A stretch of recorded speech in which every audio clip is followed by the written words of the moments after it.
ସେଇ ଓଡ଼ିଆ ପ୍ରଥମ ଶ୍ରେଣୀ ତାର ଅପର ପ୍ରାଇମେରୀରେ ସରି ଅପର କେଜିରେ ଲୋ କେଜିରେ ଖାଲି ଇଂଲିଶ ଶିଖିଲେ, ଅପର କେଜିରେ ଓଡ଼ିଆ ଅକ୍ଷର ସବୁ ଶିଖିଲେ।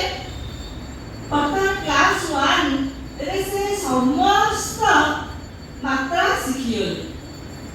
ବର୍ତ୍ତମାନ କହିବି ଯେ ସେ ଯୋଉ 6 ବର୍ଷର ଝିଅ ନାତୁଣୀ ମୋର ସେ କବିତା ବି ଲେଖିଲାଣି, ଅବଶ୍ୟ ଶବ୍ଦର ପ୍ରଭାବ।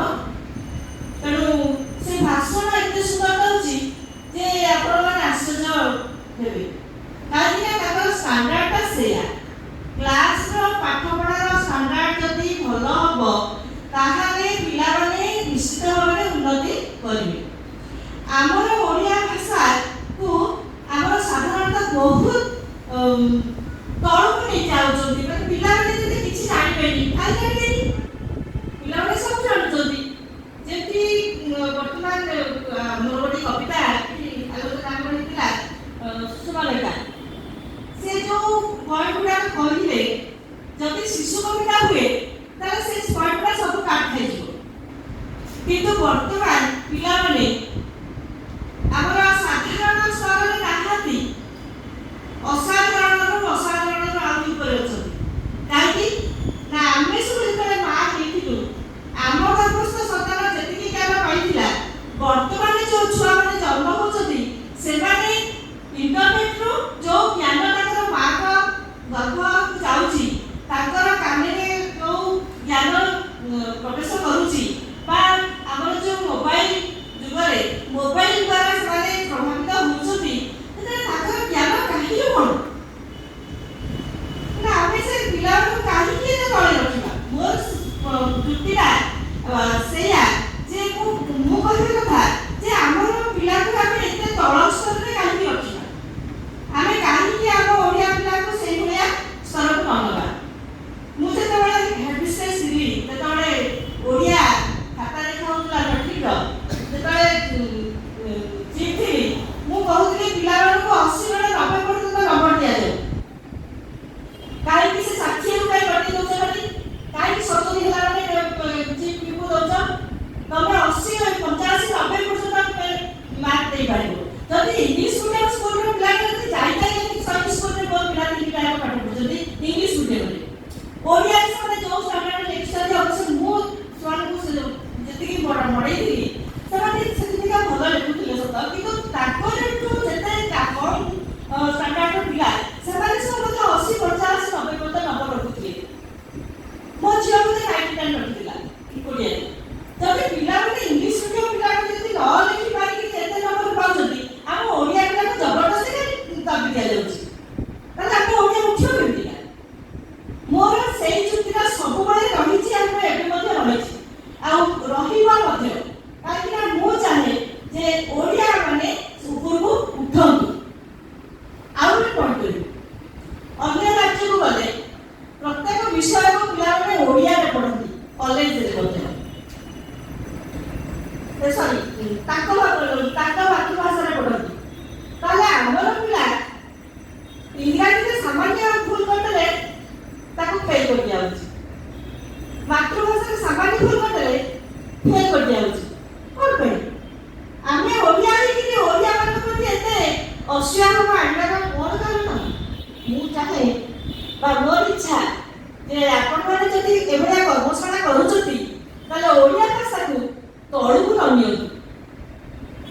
ଓଡ଼ିଆ ଛୁଆ କେବେ ହେଲେ ଅଜ୍ଞ ହେଇକି ଜନ୍ମ ହେଇନି, ସେ ବିଜ୍ଞ ହେଇକି ଜନ୍ମ ହେଇଛି। ତେଣୁ ବିଜ୍ଞାନ ଯୁଗରେ ବିଜ୍ଞ ପିଲାକୁ ଆପଣ ଆହୁରି ତଳକୁ ଖସି ଦେଉଛନ୍ତି, ତାର ଯୋଉ ଷ୍ଟାଣ୍ଡାର୍ଡ ତାକୁ ଆହୁରି ତଳ ଷ୍ଟାଣ୍ଡାର୍ଡକୁ ନେଇ ଯାଉଛନ୍ତି ବୋଲି ମୋର ଯାହା ବିଶ୍ୱାସ ହେଉଛି।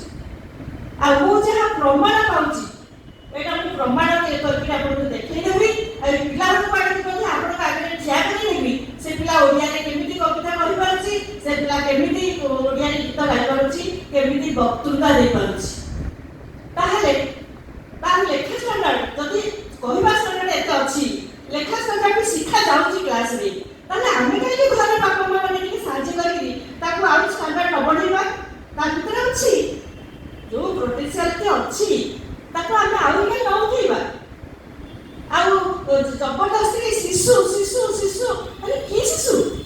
ସିଏ ତ ଗୋଟେ ସାଧାରଣ ମାନେ ଗୋଟେ ମଣିଷ, ତା ଭିତରେ ବହୁତ କିଛି ଜ୍ଞାନ ଅଛି। ସେ ଜ୍ଞାନୀ, ସେ ସାଧାରଣ ନୁହେଁ, ସେ ଅସାଧାରଣ। ମାନେ ଏଇ ଯୋଉ ସୁଯୋଗଟା ଆପଣମାନେ ମୋତେ ଦେଇଛନ୍ତି, ମୁଁ କୃତଜ୍ଞ। ମାଝୀ ବାବୁଙ୍କ ସାଙ୍ଗରେ ମୁଁ ବହୁତ ଥର ଏଇ ଆଲୋଚନା କରିଛି, ବହୁତ ଜଣ ସାଙ୍ଗରେ ଆଲୋଚନା କରିଛି। ଯେତେବେଳେ ବହି ଲେଖା ହୁଏ, ମୁଁ ମଧ୍ୟ ଯେହେତୁ ଗୋଟେ ସିନିୟର ହେଡମିଷ୍ଟ୍ରେସ୍ ହିସାବରେ ମୁଁ ଯାଏ, ସେଠି ମଧ୍ୟ ଏଇ ଯୁକ୍ତି ବାଢ଼ିଛି।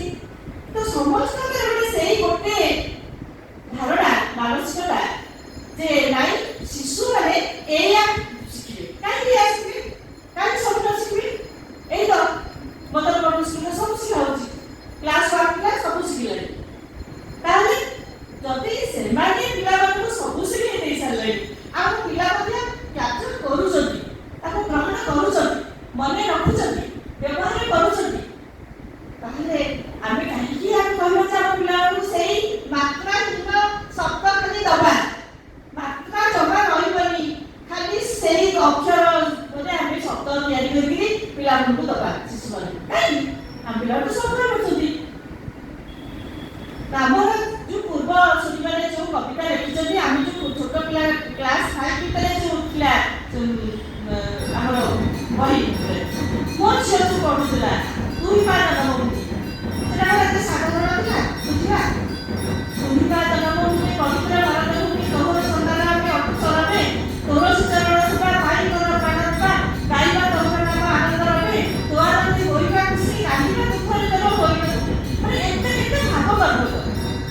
ଆଜି ଆମେ ପିଲାମାନଙ୍କୁ ଛକ୍ ଛକ୍ ମକ୍ ମକ୍ ଟକ୍ ଟକ୍ ଏମିତି ଶବ୍ଦ ଖାଲି ଦେବା, ଆମେ ଆଉ କିଛି ଦେବାନି। ଛକ୍ ଛକ୍ ଗର୍ଭ ଆମେ ଆଉ କିଛି ଦେବାନି। କାହିଁକି? ମୋର ଆଶା ଓ ବିଶ୍ୱାସ ଯେ ଯୋଉ କର୍ମଶାଳା ଏଠି ହଉଛି, ସେଇ କର୍ମଶାଳାର ଯିଏ ଉଦ୍ୟୋଗୀ ଡକ୍ଟର କୃତିବାସ ପାରେଖ ମୋର ସବୁଠି। କାରଣ ମୋର ଶିଶୁ ରାଇଜ ତାଙ୍କର ସନ୍ତାନ ଥିଲା, ମାନସ ସନ୍ତାନ ଥିଲା ଏବଂ ତାର ଦାୟିତ୍ୱରେ ଅଛି। ସେଇ ହିସାବରେ ସେ ମୋର ସବୁଠି ଆଉ ସବୁଠି ହେଇଯାଇଛନ୍ତି। ଆଉ ମୁଁ ଆଶା କରିବି ସେ ଆମ ପିଲାମାନଙ୍କୁ, ଓଡ଼ିଆ ପିଲାମାନଙ୍କୁ ଏଠୁ ତଳ ସ୍ତରକୁ ମନେଇ ଯାଆନ୍ତୁ। ଏଇ ଯେଉଁ କର୍ମଶାଳା ମାଧ୍ୟମରେ ମୋର ଏଇ ଯେଉଁ ମନର ଦୁଃଖ ବା ମୋର ଯେଉଁ ଭେଦ ତାକୁ ସେ ଜଣାନ୍ତୁ, ଆଉ ସେଇ ବିଷୟରେ ମଧ୍ୟ ଆଲୋଚନା କରନ୍ତୁ। ଆଉ